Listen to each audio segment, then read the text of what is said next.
So let's start with a basic rational function. And let's look at some of the characteristics of this guy and kind of build upon those characteristics as we go through this podcast. Here we go.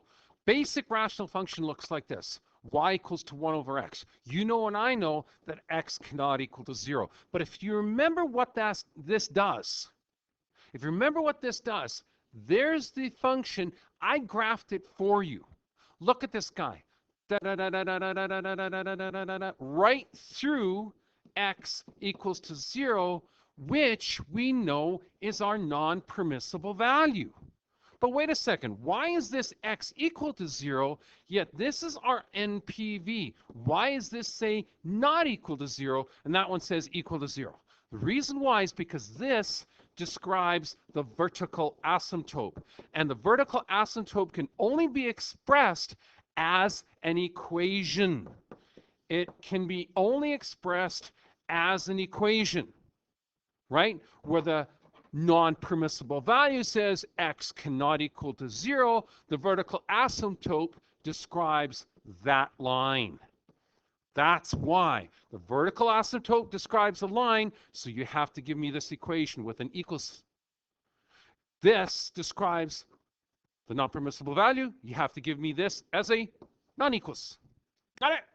Got it. Okay, so now let's look at some of the characteristics of this guy. Look at this. Here's something that's really, really cool. It is a reciprocal function. Why? Because we flipped it into the denominator. Aha, interesting. So what do we call this guy? What shape does it have? It's actually called a hyperbola.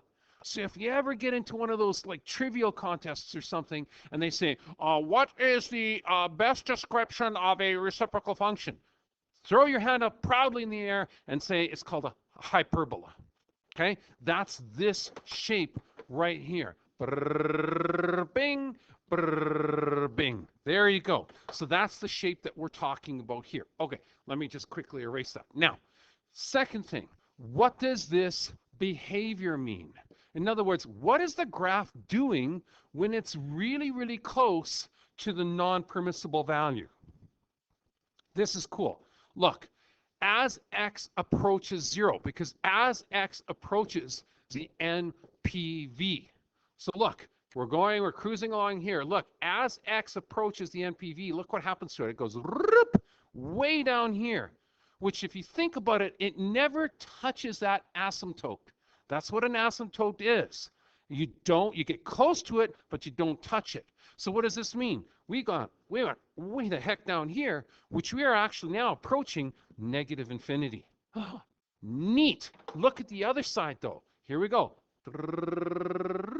Look at this. As we get closer and closer to that asymptote, we are now approaching positive infinity. So that's what this little section here describes. As you get closer to the asymptote, you either do a positive or negative infinity. Neat. Okay.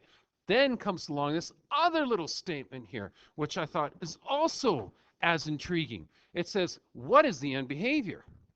We're looking at the graph. What is the graph doing on this end? What is the graph doing on this end? Look at this. What happens here is that this approaches and keeps on going and gets close to this thing here. Okay? What is that thing? Notice something. You have a vertical asymptote, but look, it doesn't get close to this number either. You end up with a horizontal asymptote. So as you get going in this direction, so as x gets to negative infinity, right, your y value gets closer to the horizontal asymptote. So there's the vertical asymptote. There is the horizontal asymptote. Oh, interesting. Look what happens when you're going in this direction. It keeps on going and going and going and getting close again to that horizontal asymptote. So as x approaches positive infinity, it gets closer. And notice that little arrow? That arrow, either here or here, refers to the word approaches. Now, is it two approaches? Is it two P's or one P? I can't remember. I'm a math teacher. All right. So let's now start talking about our favorites, domains and ranges. Okay. So let's get to that. Okay, let me clean this up so we have something to talk about. Here we go. Okay, look at this. Domain. Domain. Do you remember how to write it? Uh-huh.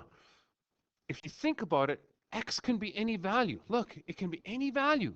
Any value, even the tiniest of values. Any values, even the most negative of values. Even the largest values. Even, oh my goodness, the biggest values. Because all of this approaches infinity. The only value it cannot be is, of course, our vertical asymptote. So we say, okay, big bracket. X can be at any x such that. Do you remember that line means such that? X can be anything it wants except x cannot be the vertical asymptote.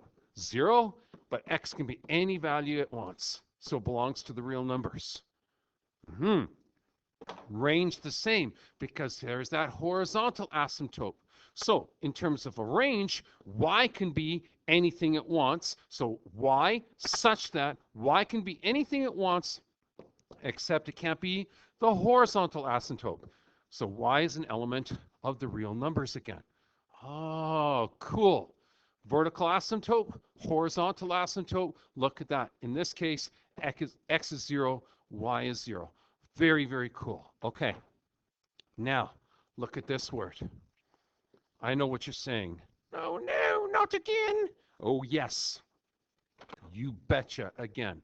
But what do transformations mean? Look at the equation. This is y equals to, remember, a f of b x minus h plus k. But that includes the function. But what is the function now? The function is, of course, a reciprocal function or a ratio, right? So what you're going to do is go a, but what is the ratio? The ratio is going to be 1 over f of x, right? Plus k. Neato. So that means you can actually, since that is over 1, straight across multiply. And look what you're going to get. You're going to get y equals to a over whatever the function is plus k. But remember, that function can be horizontally moved left and right, and it actually can be stretched. But wait a second. You're talking about stretching, look at this. You're talking about stretching something that's already stretched all the way out to infinity in here. So most of the time, we don't even care about the b value in this. Most of the time, we won't even care about the b value. But look what we're going to do. We're going to replace this guy here with, guess what? There's the movement, left to right.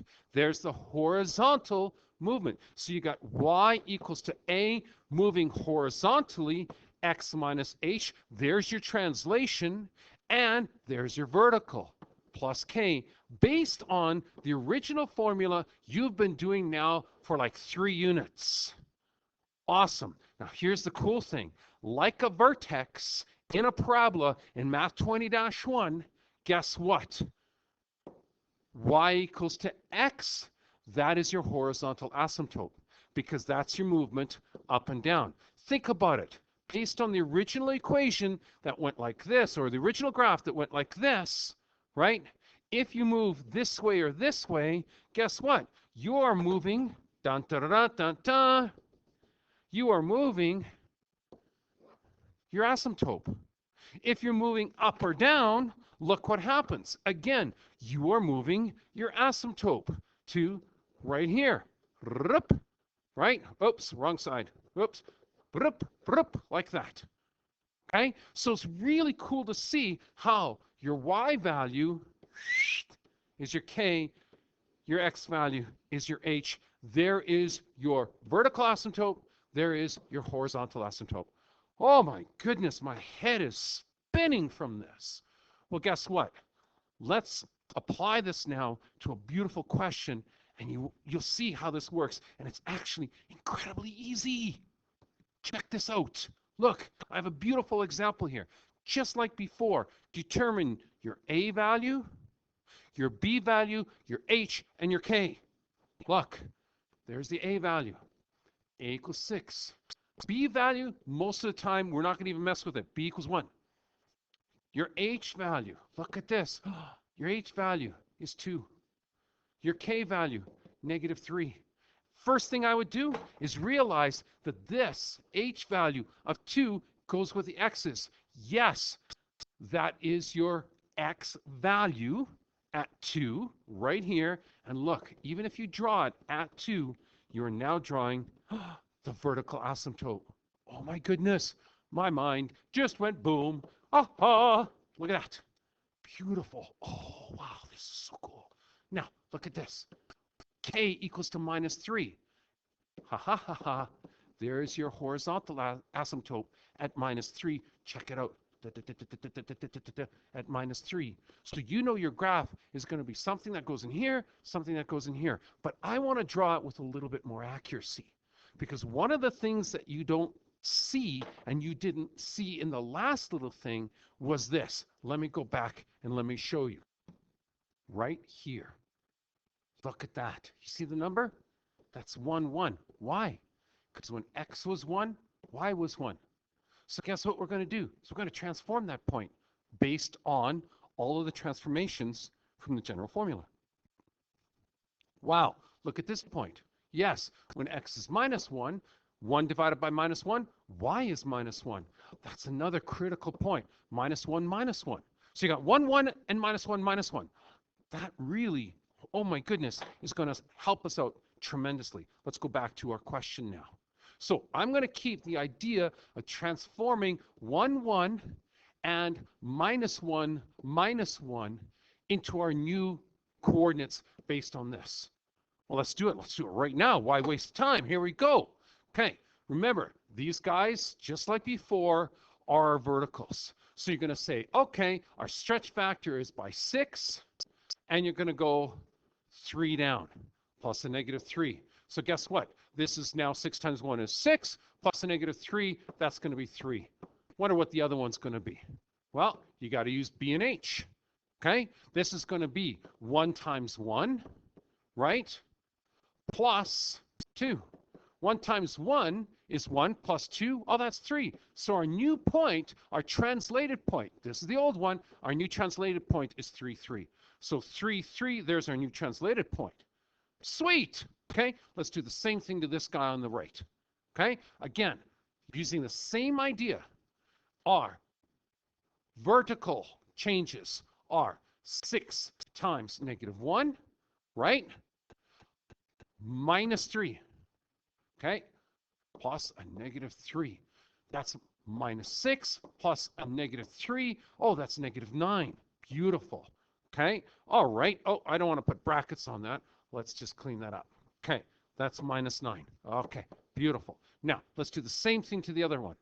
This is 1, and that's got to be 2. Okay, so -1 times 1, right, plus 2. Well, -1 times 1 is -1 plus 2. Oh, look at that. That is going to be 1, -9. There's our new transform points. So that's going to help us out as well, because 1, -9 is way the heck down here. 1, 9, way down here. So there's our new transform points. Now, there's got to be more to it than that. I can't really draw too much with that, can I? Yes, you can. I'll show you why in a second. Let's leave the graph for a second. Let's look at some more characteristics. All right, so we know our vertical asymptote is x equals to 2. We got it from this guy right here. Okay, x equals to 2 because we moved 2 units to the right. Our horizontal, we got it from this guy down here, which meant y equals to -3. Why? Because we moved 3 units down. But here's something interesting. Let's figure out our x and y intercepts. Oh, interesting. Do you remember this from Math 10C? X-intercept happens when y equals to 0. Y-intercept happens when x equals to 0. Oh, I see. So you know what I'm going to do is I'm going to take this original graph here, this original equation here, and let's just find the intercepts. Okay, let's go. All right, so original graph looked like this. Y equals to 6, x minus 2 minus 3. Let's find the x-intercept. X-intercept happens, y equals to 0. Watch how easy this is. It's actually very, very easy. Basic algebra tells you that's gone. 0 equals to 6, x minus 2 minus 3. Add 3 to both sides. right?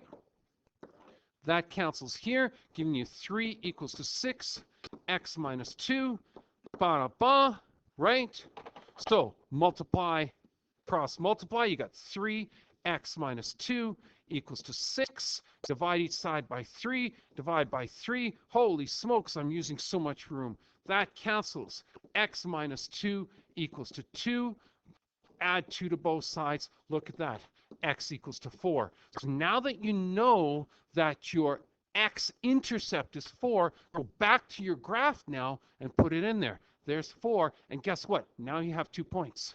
Now you can actually accurately draw this. Oh, look at that. Look how pretty that is. Beautiful, knowing your x-intercept. Now, so your x-intercept was at 4, right? X equals to 4. Beautiful. Let's find the y-intercept. The y-intercept is actually even easier. Check this out. Because again, here's your y equals to 6, x minus 2 minus 3. Your y-intercept happens when x equals to 0. So you got 6 over minus 2 minus 3. This is going to be minus 3 minus 3. Guess what? Your intercept, of course, is at minus 6. Beautiful. So remember, that's your y-intercept. Boom. And look at that. Now you have 2 points. Start it. There it is. Go through those 2 points and look how accurate your graph can be. So at y equals to minus 6. Now, domains and ranges. Domains and ranges, of course, are based on your horizontal asymptotes. Of course they are. So now you can say domain is any value of x, so all values of x, such that x, non-permissible value, is 2. Wait a second. How do you know that that's the non-permissible value? Well, go back and look at this thing. Let me clean it up. Let me show you. Look, non-permissible value. Look, right there. X minus 2 cannot equal to 0, so x cannot equal to 2. Hello. Finish it off. So, of course, you don't want to put a check mark in the middle of your statement there. So, x is an element of R because it can be anything you want it to be, except 2. Your range, same kind of idea. Y such that, look at this. Look at your horizontal asymptote based on this movement. So y cannot equal to minus 3. Look, your graph gets close to minus 3, but doesn't touch it. Okay? So y is an element of R. Now, just to finish off this podcast, I know this is going on very, very long. Look what happened with B. Oh my God, yeah. Look at B. It says, I want you to convert this into some sort of crazy rational form. Right now, currently, this is y equals to 6x minus 2 minus 3. Now, do you remember this from Math 20? I bet you don't, but we're going to do it anyways. Common denominator. The denominator is listed right here. So multiply this by x minus 2, multiply this by x minus 2, you're good to go. So you got 6 over the common denominator of x minus 2, distribute, minus 3x plus 6, combine like terms. You've got y equals to, minus 3x plus 12 over x minus 2, and that's how it works. Really long podcast. I apologize for that, but boy, there's some cool information into this.